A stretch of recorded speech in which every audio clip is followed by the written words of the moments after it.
a town in crisis, and a new costume that's just priceless. Let's discuss all the Riverdale mid-season chaos together on Sweetwater Secrets.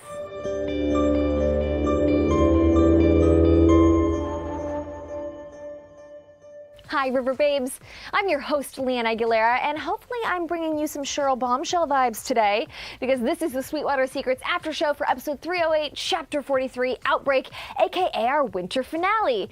Look, I even have a little Christmas tree and everything. Did you guys like this episode? Hit the comments right now and stuff my stocking with your thoughts. That sounded weird. Today, I'll be bringing you brand new interviews with Vanessa Morgan, Cole Sprouse, and Lili Reinhart, talking about the episode's most romantic and ridiculous moments, so get excited for that. But first, let's jump in and discuss all the absolutely bonkers episode craziness with the blue and gold breakdown. Now, the episode started off like the old school Riverdale we love. The vixens, including Shoni, were strutting down the hallways like the queens they are when all of a sudden all hell broke loose. All the vixens, yes, all of them except for Cheryl and MIA Betty, started having seizures and no one knows why. Well, actually, Hiram probably knows because he was whispering to Hermione about it when Veronica was waking up. It was a miscalculation. Now, with the help of Reggie and Cheryl, Veronica pieced the puzzle together and realized that Hiram has been behind this whole G&G seizure and craziness because he wants to have control to do whatever the hell he wants. You're deluded, Daddy. Over in the Sisters of Quiet Mercy, Betty started throwing up her daily dose of Fizzle Rock so her mind would stop playing gargoyle tricks on her, and she was determined to shove Ethel into withdrawals as well. Once the drug wears off in a few hours, you'll see, okay? Once Ethel was finally free from her hallucinations, she teamed up with Betty to capture Sister Woodhouse. They uncovered that the sisters created the G&G game as a way to control the patients, and that the Gargoyle King is actually just a statue. But with Fizzle Rocks, they see our Twiggy friend. He's honestly super funny. Now, Betty and Ethel had to trick the patients of Quiet Mercy into leaving, so they introduced a new quest and a new Griffin Queen to lead them into the light. The king is dead.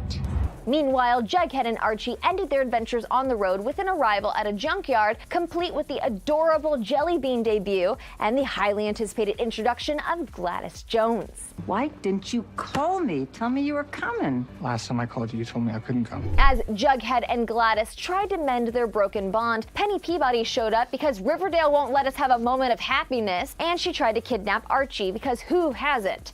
But Jelly Bean saved the day. Drop the butter knife, bitch.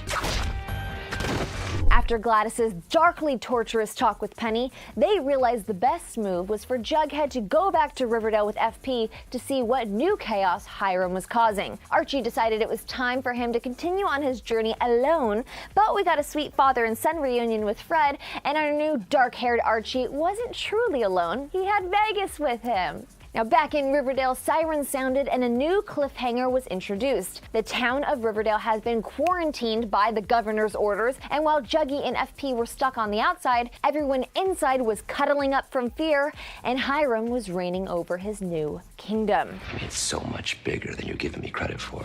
I honestly don't even know what to say right now. Let's switch over to the segment that always makes sense with 7 Seconds in Heaven. So while all that stuff was happening in Riverdale, we were treated to an emotionally charged junkyard hug between former Flames Gladys and FP Jones. How are we feeling about this, Phallus fans? Tell me in the comments. Veronica and Reggie's flirty friendship continued to grow stronger, and apparently Fizzle Rocks makes Mevin frisky because the two cadets were stealing kisses at school. Less talking, more kissing. But the biggest romance moment that we need to discuss tonight happened between Cheryl and Tony. That's right, River Babes. Shoni finally got some screen time, and goodness gracious, it was worth the wait. Go on. While Cheryl was sweetly nursing her fallen vixen back into tip-top shape, she took things one step further in their relationship. Won't you move in? As long as I'm the big spoon. And if you're still freaking out over their bedroom cuddles, then I've got something that's really gonna make your Shoni-loving hearts beat even faster. Here's what Vanessa Morgan had to say about their new relationship status. Moving in together. Yes, she asked me. I mean, I guess she's kind of like my sugar mama. She knows I'm staying with my uncle, and I, you know, the trailer park life, and she asked me to move in. I think that's a really serious step, especially in high school. So I think it just shows how in love they are, which is awesome.